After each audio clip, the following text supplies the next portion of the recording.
est sujette à l'évaluation du plan du projet de performance du secrétariat national permanent de sous pour l'exercice budgétaire 2024.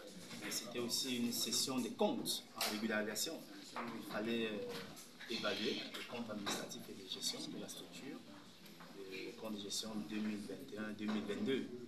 Donc, c'était une session assez intense. Et il faut dire que les honorables membres ont apprécié la qualité des documents qui ont été soumis à leur examen, à leur approbation.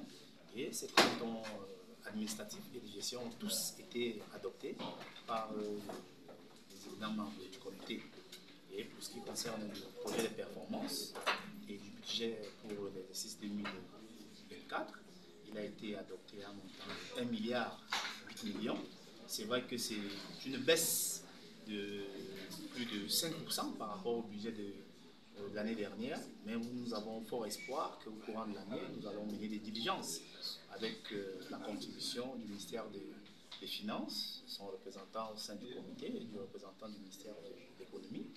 Nous allons mener des diligences pour que ce budget puisse être revu à la hausse parce que les exigences sont énormes et il y a beaucoup de priorités, mais l'enveloppe qui a été arrêtée va nous permettre déjà de mettre en œuvre un certain nombre d'activités, mais nous allons continuer le plaidoyer pour avoir plus de ressources pour mettre de façon efficiente ces activités sur le terrain. Au moment où le chef de l'État, lors de sa nation, a replacé le secteur minier au centre du développement économique de notre pays, en particulier l'or, qui doit contribuer de façon significative à augmenter nos recettes budgétaires. Nous pensons que les priorités ont été mises dans ce secteur, de faire une traçabilité de toute la production de l'or et du diamant de notre territoire pour permettre à l'État de maximiser ces secteurs.